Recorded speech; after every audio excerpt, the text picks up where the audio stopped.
So when you look back here, Larry was 80 pounds heavier. Larry was full-blown diabetic. Larry was on, I believe, 4 drugs, but he can actually tell you better than I can in terms of the transformation that he's been through. So why don't you just share a little bit as to what's gone on in your life and your health in the last 5 years since you've been doing this? Because you're a different person. I am a different person. I did lose 80 pounds, and I was on 4 different drugs for diabetes alone. I was on other drugs for high blood pressure and cholesterol. That's right. Thank you, Kathy. That's why I bring Kathy up. And the diet didn't help my memory. So I was a test tube kind of guy. I was on all kinds of chemicals, and each time I went back, they gave me a replacement or an additional one, and it was just a kind of a vicious cycle. And I'm sure our dates on that YouTube video are wrong. We were here in 2009, okay, and we sat right over there. Oh, I remember you sat right over there. And when we did that exercise thing, yeah, I thought, wow, I couldn't do that. I mean, I couldn't get these legs off the ground, you know.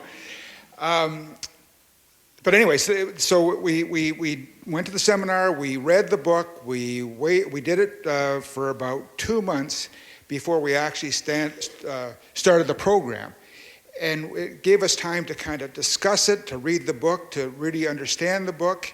Well, and actually, if you don't mind me interrupting, I think you read a lot of other books. I mean, oh, yes. When Larry says he was skeptical, yes. I mean, he was the king of skeptical. Yeah, absolutely. Absolutely. How could all these doctors be wrong, I would say. No, but didn't you read something like 25 books? You read I did. I read them all. 25 other books to find out that what he learned in 5 hours was right. I read them all. I got a library. I got a library. And I could recommend some if you want, but you don't really have to go anywhere else because the information you get here is really all you need. But if you do have some doubts and you do want confirmation, there's a lot of other things out there. So that's a good thing. So you read all these books, you start working with your doctor. I remember the drugs that you were on.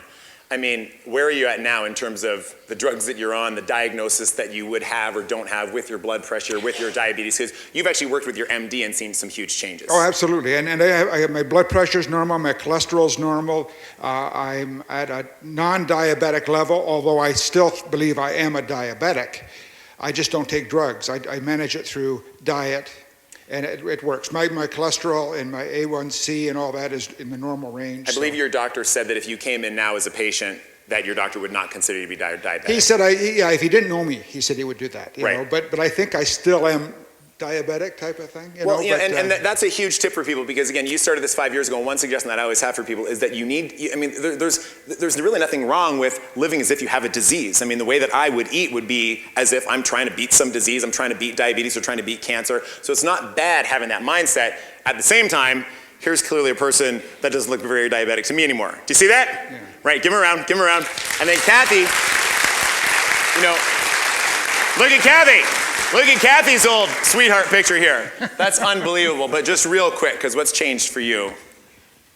Everything that I eat has changed. My energy level has certainly changed. I don't have that 4 o'clock slump anymore. I can go right through the day 100%, and just find that the way we eat now is so different, but it's so much better. How much weight have you lost? 120 pounds. That's pretty good.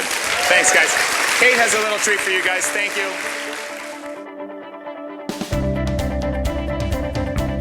The reality is, this has been used for 5,000 years and was part of Ayurvedic medicine to actually deal with things like reversing tooth decay, looking after oral and gum health, even dealing with things like cracked lips and preventing infections long term. So these are the Cokes, the Rockstar energy beverages, the Starbucks drinks. I mean, when you look around, now the New York City government, the municipal government has proclaimed that the average person consumes 93 packets of sugar a day as a result of all the commercially available sugar beverages.